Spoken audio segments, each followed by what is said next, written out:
Ladies and gentlemen, I present to you the 2023 MIT Integration Bee Finals. Here are the 5 integrals that made up the final, and I'm going to be solving each and every one of them.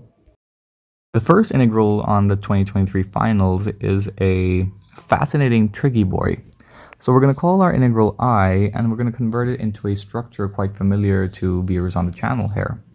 So first up, I'm going to take the denominator and factor out a cosine of x term. So you have the square of the cosine of x, and inside you have sine x by cosine x, and that is of course the tangent of x. So we have tangent x plus 1 squared, and upstairs we still have the cube root of the tangent of x. And we know that the reciprocal of the cosine is of course the secant function, so we have the cube root of the tangent of x times the square of the secant of x dx divided by tangent of x plus 1 squared. And now for a simple substitution that's pretty much clear as day here, we let tangent x equal u, which implies that the square of the secant of x dx equals du. So this implies that our integral in the u world is the integral from where to where exactly? Well, if we let x approach 0, u, which is the tangent of x, approaches 0 as well. And if we let x approach pi by 2, then u will approach positive infinity. So we have the integral now from 0 to infinity of u to the 1/3 times du divided by u plus 1 squared, which we recognize as a second integral representation of the beta function. Now the beta function with complex arguments x and y is the integral from 0 to infinity of u to the y minus 1 du divided by u plus 1 to the x plus y. So comparing the exponents for each term upstairs and downstairs, we can find out the values of x and y. So y minus 1 equals 1/3, so this implies that y equals 4/3. And from the denominator, we see that x plus y equals 2, which implies that x equals 2 minus y, which is 2 minus 4/3, which ends up being 2/3, correct? So that means our integral I is just a beta function with arguments equal to 2/3 and 4/3. And the only reason we ever invoke the beta function is to call its cousin, the gamma function. And the beta function is related to the gamma function as being equal to the product of the gamma function at its 2 arguments. Okay, cool. So that's gamma 2/3 times gamma 4/3 divided by the gamma function evaluated at the sum of these arguments. So that's 2/3 plus 4/3, which is 6/3, which is 2. And gamma 2 is just 1 factorial, right, which is 1. So, okay, all good here.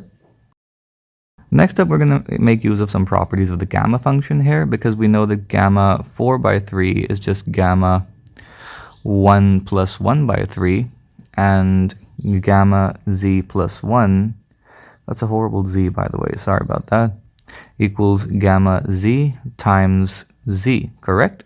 So this means that we have 1/3 times gamma 1/3. Okay, cool. And we can also do some nice work with the gamma 2/3 term. So first up, for this term, we have 1/3 times gamma 1/3, and for gamma 2/3, 2/3 is just 1 minus 1/3, right? So here we have the requisite structure for the reflection formula for the gamma function, which is gamma z times gamma 1 minus z equal to pi times the cosecant of pi times z. So all of this implies that we have to change our color now, and we have an integral, we have our integral I being equal to 1/3 times pi times the cosecant of pi/3. Now sine pi/3 is of course square root 3/2, so this is just 2 by square root 3. And if we expand using square root 3, then we'll find that we have 2 pi times square root 3 divided by 9, which agrees with the answers provided by MIT. Now cosine 3x equals 4 times the cube of the cosine of x minus 3 times the cosine of x. And you can factor out the cosine of x term on the right hand side and divide both sides by it. So you have cosine 3x divided by cosine x equal to 4 times the square of the cosine of x minus 3. And you can simplify this further and get linear powers of the cosine instead. You have 2 times the square of the cosine of x minus 3, and we know from the double angle formulae that this term here equals 1 plus the cosine of 2x. So that means you have 2 times cosine 2x plus 2, wait, this was a negative, plus 2 minus 3, which is a negative 1. Okay, cool. So that means you have the integral from 0 to pi of the square of something divided by what exactly? 2 times cosine 2x minus 1. And by a similar token, we see that we should get a 2 times cosine 10x term up here minus 1. And now we're going to invoke the definition of the cosine function from complex analysis. Pretty much everything looks cooler in complex analysis. Just take a look at the cosine. The cosine of x equals e to the ix plus e to the negative ix divided by 2. So you can multiply both sides by 2 and then get 2 times cosine x equal to e to the ix plus e to the negative ix. Okay, nice. And we have 2 being multiplied by the cosines anyway, so this seems pretty reasonable. Now we're going to simplify the integrand quite a bit. And for the sake of ease in writing, we're going to let t be called e to the ix. Okay, nice. So that means 2 times the cosine of 10x minus 1 divided by 2 times the cosine of 2x minus 1 can be written as, now cosine 10x means you have e to the 10ix. Oh, sorry about that. I mixed up the I and the 10ix. So that means t to the 10. So you get t to the 10th power plus t to the negative 10 minus 1 divided by t squared plus t to the negative 2 minus 1. So from the numerator, we're going to factor out a t to the negative 10 term. So we get t to the 20 plus 1 minus t to the 10. And we're going to divide this by factoring t to the negative 2 from the denominator. We get t to the 4th power plus 1 minus t squared. And now for some long division involving these two terms. And now you can use long division, or if you're lazy like me, you can just ask Wolfram alpha. So as per Wolfie, simplifying this term as well, we get 1 by t to the 8. And as per Wolfie, we get t to the 16 plus t to the 14. And then we have this negative t to the 10 minus t to the 8 minus t to the 6 plus t squared plus 1. Okay, nice. And once you multiply by 1 by t to the 8, we get t to the 8. And because of this one term, we get t to the negative 8. And you'll see why I'm doing this here, why I'm grouping terms together like this. Plus t to the 6th power and t to the negative 6. Okay, nice again. And in similar fashion, we're going to get a negative, what the hell is this? Okay, we also have a negative 1 term, so I'm just going to put this up here. Oh, sorry about that. Math glitch. Then we have this negative t squared plus t to the negative 2.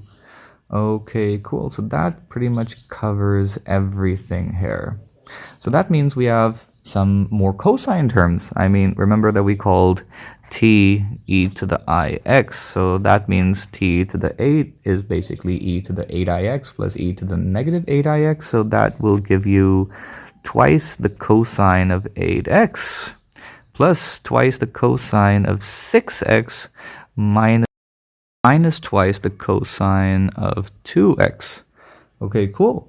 So this is what everything simplifies out to, and now all that's left to do is recall that our integral was that from 0 to pi of all of this stuff that is negative 1 plus 2 times the cosine of 8x plus 2 times the cosine of 6x minus 2 times the cosine of 2x squared. And all we have to do now is integrate it. And I know that seems like a lot of work at first, but it's actually pretty simple. I mean, once you square this sum of four things, you're going to get the squares of all things plus the cross terms. So for all the squares, you have -1 squared is just 1. And the integral of 1 with respect to x from 0 to pi is just pi. So count that in the solution. And what about the squares of the cosines? Like, for example, you have the 4 times the square of the cosine of 8x. Now, this can be written, again, using double angle formulae as 2 times 1 plus cosine 16x. And once you integrate this from 0 to pi, we know that we're going to get a sine term instead. So the sine terms here are key. We have 2 times x plus sine 16x divided by 16, and the limits are 0 to pi. So in the limit as x approaches pi, we get 2 times pi. And the signs just go to 0 in these limits. So that means you have 2 times pi. And because you have 3 of these squared cosines, we're going to get 3 2 pi terms. So that means you can add 6 pi to the solution as well. And now for the cross terms. Now for the cross terms with 1, we get plain old cosines, and the integral from 0 to pi of cosine nx, where n is some integer, equals sine nx by n. And with these limits, again, you're going to get 0. So you can cross out all of the squared cosines, you can cross out all of the linear terms and cosines, and we're left with the cross terms involving products of cosines, and they go out to 0 as well. And let me demonstrate. If we take the cosine 8x times cosine 6x term and invoke the product to sum formulae, you can work out the small details for yourselves. Invoking the product to sum formula, you're going to get cosine 14x plus, because cosine is an even function, cosine 2x. And once again, integrating, you're going to get sine functions, and the sine functions in these limits again go to 0. So that means everything else in the integration goes out to 0, which implies that I equals 1 pi plus 6 pi, which is 7 pi. So yeah, that was awesome. This was a really fun integral. And once again, thank you, Myers, for the wonderful solution development. Problem 3 on the exam, on the finals that is probably my favorite, because it looks pretty tricky at first. I mean, it looks quite daunting, but it has a very nice solution development. It's really fun, and it's based on a technique where we break up this nested radical. So we're going to take the integrand, which is the square root of x squared plus 1, plus the square root of x to the 4 plus x squared plus 1, and we want to express it as the sum of 2 different radicals, where the arguments are a and b, and we have to determine a and b in terms of x. And what follows is just some nice algebraic manipulation. So squaring both sides of the equation, this means that we have x squared plus 1 plus the square root of x to the 4 plus x squared plus 1 equal to a plus twice the square root of the product of a and b plus b. And comparing both sides of the equation, we find that a plus b should be equal to x squared plus 1, and twice the product, the square root of the product, should be equal to the square root of x to the 4 plus x squared plus 1. And I want to now square this equation. So that'll give me 4ab equal to x to the 4 plus x squared plus 1. And if we square this equation, we might get some nice structure as well. We're going to get a squared plus 2ab plus b squared equal to x to the 4th power plus 2x plus 1. And I probably should have numbered these equations, but okay, what the hell. So if I subtract these two equations from each other, and I might as well use a different color to make things easier to spot later. So we have a squared, subtracting this one from this one, a squared minus 2ab plus b squared equal to, you're going to lose the x to the 4th powers. Okay, that's nice. And this was a square here. And we're going to get x squared. That's it. That's pretty much it. And we know what the left-hand side is. That is a minus b whole squared. And this equals x squared, which implies that x equals a minus b. That is pretty damn cool. That is pretty awesome. So we know how to express x in terms of a and b in a very simple manner, but now we need a and b in terms of x. And I'm going to need some more algebraic manipulation for that. And that doesn't seem too hard, does it? I mean, I remember having this equation as well. We had a squared, oh, sorry about that. We had a plus b being equal to x squared plus 1. So adding them up implies that you have a being equal to x squared plus x plus 1 times 1/2. And for b, the case is pretty similar as well. All you have to do is subtract subtract this equation from this equation in the manner of the arrows. You get what I'm trying to say. So this means that b would be equal to 1/2 of x squared minus x plus 1.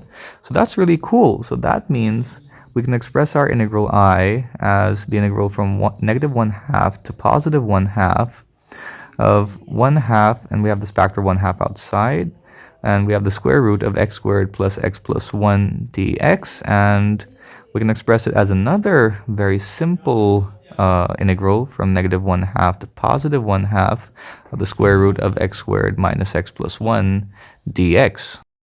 Now these two integrals are pretty easy to evaluate because all you need to do is complete the square of the argument and then perform some nice substitutions. And there's something wrong here. Wait, if this was a and this was b, and you had to square root them, then that means you're going to get square roots of 2 as well. Okay, nice. So let's call this integral I sub 1, and I sub 1 equals the integral from negative 1/2 to positive 1/2 of the square root of this thing here. And you can write this as the square root of x plus 1/2 squared plus 1 minus 1/2 squared. So that's 1 minus 1/4. That's 3/4. Okay, nice. So you have the structure in place to perform a nice hyperbolic substitution. So if we let x plus 1/2 equal the sinh of u, this implies that dx, no wait, we don't just need the sinh, we need square root 3/2 of the sinh of u. So this implies that dx equals square root 3/2 cosh u du. As far as the limits are concerned, if you let x approach negative 1/2, then you get a limit of 0. Okay, nice. And if you let x approach 1/2, you get a limit of 1. So taking the inverse sinh, multiplying by 2 times the square root, 2 divided by the square root of 2 as well on each side. You get what I'm trying to say, right? I hope you're following. So that means the limits evaluate out to 0, and the inverse sinh of 2 by the square root of 3. And you're left with a square of the sinh of u plus 1 with a square root 3/2 factored out, the square of it factored out, so that means 3/4.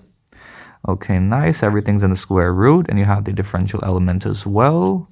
And the cosh u term du. Okay, that was a lot of stuff going on, but yeah, I haven't messed up. So inverse sinh of 2 by the square root of 3, and you're left with a 3 square root 3/2 square root 3/2. So that's 3/4 outside, and you have a square of the cosh function square rooted, so that gets rid of the square, and cosh times cosh is the square of the cosh of u. Oh, that was something. Okay, nice. And I'll let you fill in the details for I sub 2, where you had this minus x term instead of the positive x term. So this one will evaluate out to 3/4 times the integral of the inverse sinh, the negative of the inverse sinh of 2 by square root 3 to 0 of the square of the cosh of u du. Now that we've painted our pretty pictures, we can piece together a solution. So we have these factors of 1 by square root 2 that we cannot forget. So we can factor them out. So 1 by square root 2, we can also factor out the 3/4s. And we have the integral. Now we have one integral from 0 to the inverse sinh and one integral from the negative of that inverse sinh to 0. So just combine them into a single integral. So you have the integral from negative inverse sinh of 2 by square root 3 to positive inverse sinh of 2 by square root 3 of the square of the cosh of u du. And there's a nice relation between the squares of the cosh and the square of the cosh and the cosh of the double angle, similar to the double angle formulae from circular trigonometry. And for that, again, you need a factor of 2, so a factor of 1/2 outside to balance things out, and you're left with 3 by 8 times the square root of 2 times the integral from negative something to positive something. You get what we have to write. So 2 times the square of the cosh of u equals 1 plus the cosh of 2 times u, and we're integrating with respect to u. And this integration is pretty simple. All you're left with is u plus the sinh of 2u divided by 2, and the limits are negative inverse sinh of 2 by square root 3 and positive inverse sinh of 2 by square root 3. And I'll let you fill in the details for yourself. All you need is the logarithmic definition of the inverse sinh function and some simplification, and you'll be good to go.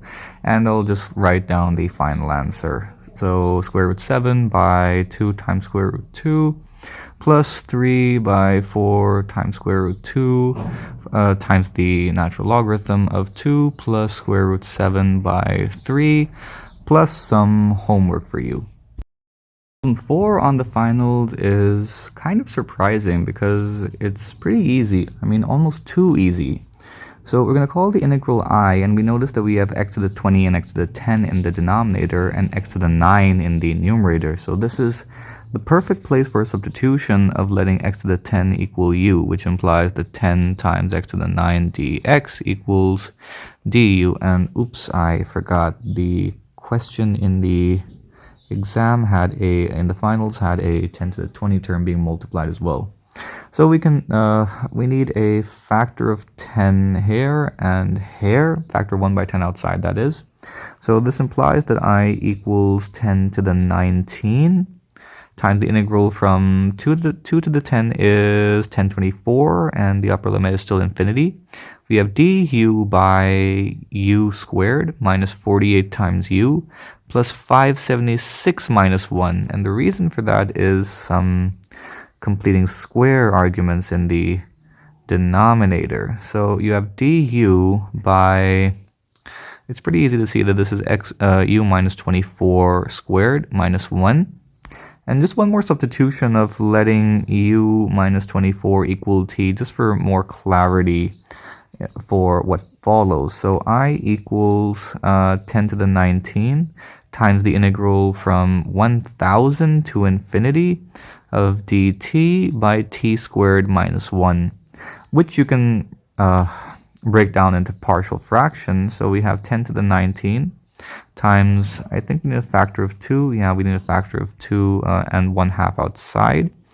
So we have the integral from 1000 to infinity of 1 by t squared minus 1 minus 1 by t squared plus 1 dt. And wait, this is just a t because we factored t squared minus 1 into t plus 1 and t minus 1, that is. So this equals 10 to the 19 divided by 2, and we have the natural logarithm of t minus 1 on integration minus the natural logarithm of t plus 1 on integration, and the limits are 1000 and infinity. So using the properties of the natural logarithm, we have the natural logarithm of t minus 1 by t plus 1, and you can get rid of the absolute valued signs on this interval, that is. So we have the lower limit as 1000 and the upper limit as infinity.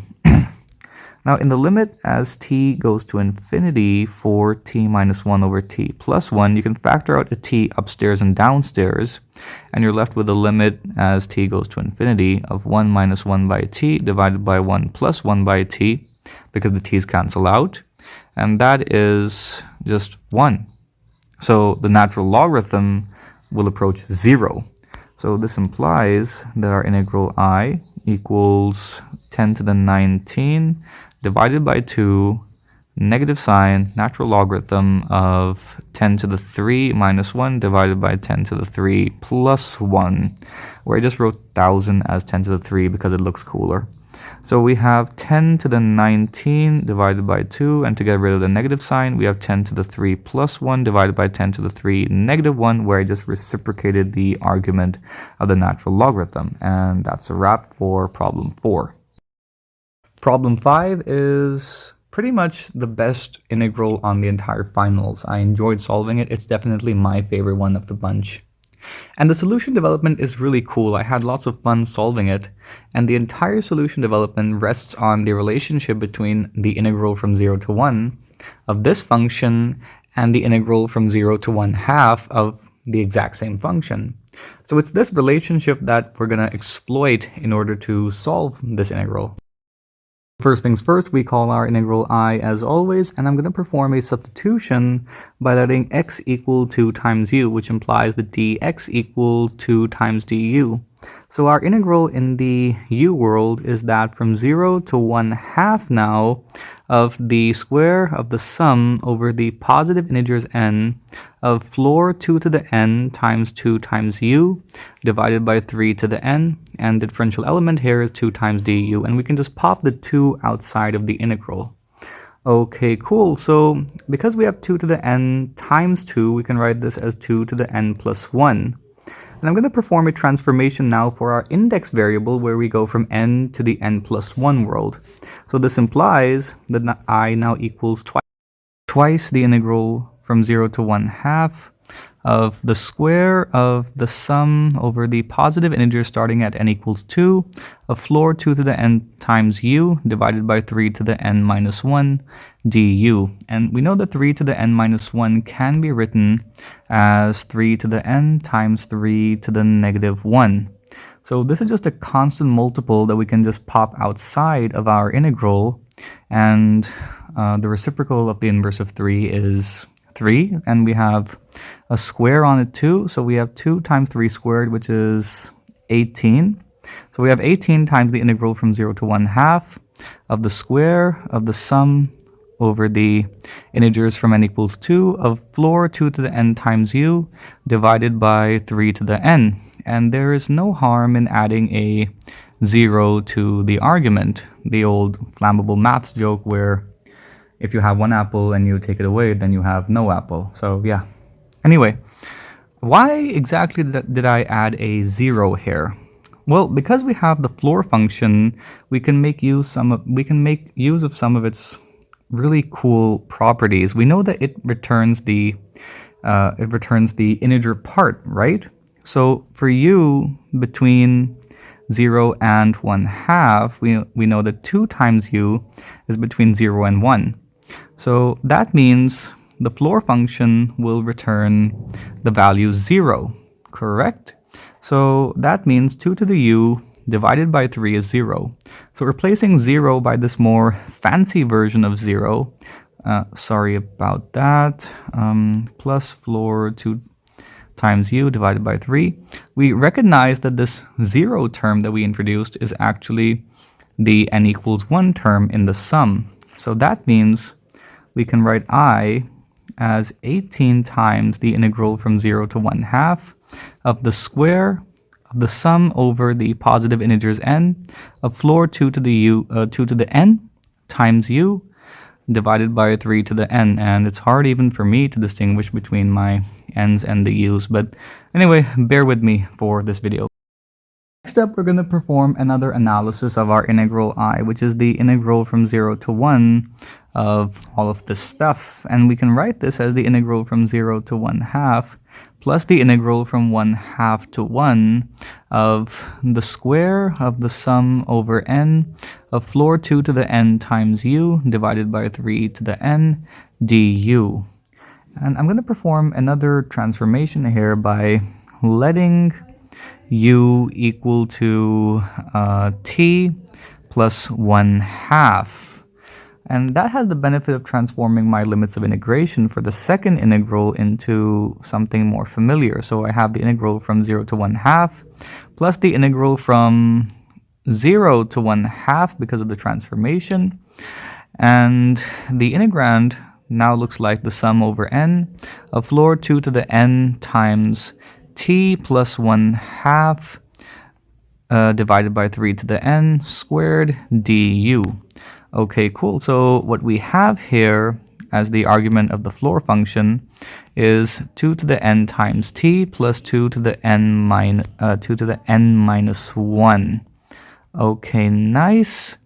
And if you have x plus n as the argument of the floor function where n is some integer, then this equals floor x plus n.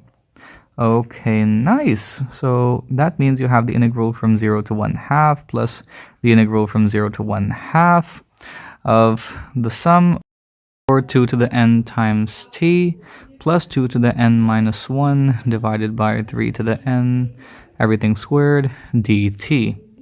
And we can write this using the linearity of the summation operator as the sum over n of this thing divided by 3 to the n plus the sum over n of 2 to the n minus 1 divided by 3, which we 3 to the n, that is, which we recognize as the familiar geometric series. And I'm just going to write out, take outside the summation this 2 to the negative 1 term, the factor of 2 to the negative 1, that is, and that is just 1/2 outside. Okay, cool. And this geometric series is pretty easy to evaluate. I mean, you got the sum over n of 2 to the n divided by 3 to the n. This equals, the first term is 2 by 3 divided by 1 minus the common ratio is 2 by 3 as well. So this sorts out to 2, and it cancels out with this factor of 1/2 outside. So you conveniently get a term of 1 here. And now expanding the square using the binomial theorem, we have the integral from 0 to 1/2 of the square of the sum over, the square of the sum over n of floor 2 to the n times t divided by 3 to the n, plus 1 squared is just 1, plus 2 times the sum over n of floor 2 to the n times t divided by 3 to the n. Okay, cool. So we recognize immediately that this is exactly the same integral as this one.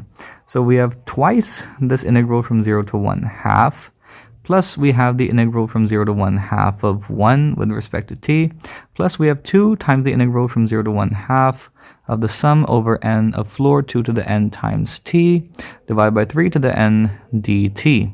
And we know exactly how the integral from 0 to 1 is related to the integral from 0 to 1/2, right? It's 18 times that integral. So you have the integral from 0 to 1 divided by 18. So you get a 1 by 9 term here. And the integral from 0 to 1 is just the integral I, right? And you have I on the left-hand side as well. So again, some rearrangement gives you 8 by 9 times I equal to the integral from 0 to 1 of 1, which is just x with limits 1 and half and 0. So that's 1 by 2. And breathe. Plus 2 times this integral that I'm going to call I sub 1. And for our next challenger, we start off with some good news. Well, clearly the integral should converge, right? So we're going to switch up the summation and the integration operators. So we have the sum over the positive integers n of the integrals from 0 to 1/2 of floor 2 to the n times t divided by 3 to the n dt. Okay, cool. And because 3 to the n is just a constant for our integration world, we can just pop it outside the integration operator. So we have the sum over n of 1 by 3 to the n times the integral from 0 to 1/2 of floor 2 to the n times t dt. And I'm going to perform another substitution now, where I'm going to go back to the x world for a change. Let 2 to the n times t equal x, which implies that 2 to the n dt equals dx, or dt equals 2 to the negative n dx. And as far as the limits are concerned, as t approaches 0, x should approach 0 as well. And for t to approach 2 to the negative 1, x will approach 2 to the n minus 1. So this implies that our integral in the x world is the sum over the positive integers n of 1 by 3 to the n times 1 by 2 to the n times the integral from 0 to 2 to the n minus 1 floor x dx. And here's a bit more homework for you guys. If you're integrating the floor function from 0 to some integer n, then this actually sorts out quite nicely to the sum from k equals 1 to n minus 1 of k. So this is just a sum of integers, which is quite neat. You can verify that quite easily using the fact that the floor function returns the integer part. Okay, nice. So we have the sum over n of 1 by 3 to the n times 2 to the n times the sum of k from k equals 1 to 2 to the n minus 1 minus 1. Okay, nice. And this is just the sum of integers. And we know what this evaluates to, right? I mean, the sum of integers from 1 to n sorts out to n times n plus 1 by 2. So all you have to do is replace n by 2 to the n minus 1 minus 1. So here we're going to have n, so that's 2 to the n minus 1 times n plus 1 term, right? So that's 2 to the n minus 1 plus 1. The 1's cancel out, divided by 2. Okay, nice. So finally, we can write this as the sum over the positive integers n. 1 by 3 to the n times 2 to the n, and performing the expansion here for the product, we get 2 to the 2n minus 2 to the n minus 1 divided by 2 again. And you can take this factor of 1/2 outside the summation as well. Okay, nice. And okay, this has been fun, but it's also been tiring. It's been quite a long video. Okay, cool. So we have on multiplication here, we have 2 to the 2n minus 2 minus n divided by 3 to the n, correct? So this is 2 to the n minus 2. And again, we can deal with the 2 to the negative 2 quite nicely. We can take it outside, so that's 1 by 4. So we have 1 by 8 here. And another sum here as well, that's 1/2 times the sum over the positive integers n of 2 to the negative 2 to the n minus 1 divided by 3 to the n. Okay, again, this is everything's coming together quite nicely. So we have this factor of 1 by 4 outside. And this is 1 by 8 times 2 minus 1 by 4 again times 2. So you have 1 by 4 minus 1 by 2, right? And wait, something seems off. You shouldn't get a negative number for this sum. Yeah, I've found it. Here it is. This 2 to the n minus 1 term should be divided by 2 to the n as well. So you have 2 to the n minus 1. Wait. Some rollback required here.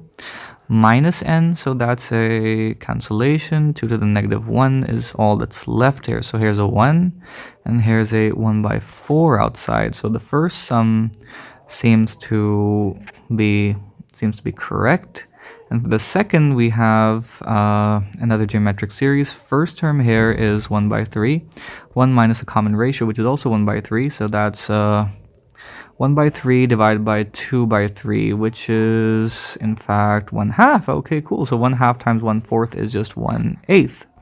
So we have 1 by 4 minus 1 by 8, which sorts out to a 1 by 8 term as well.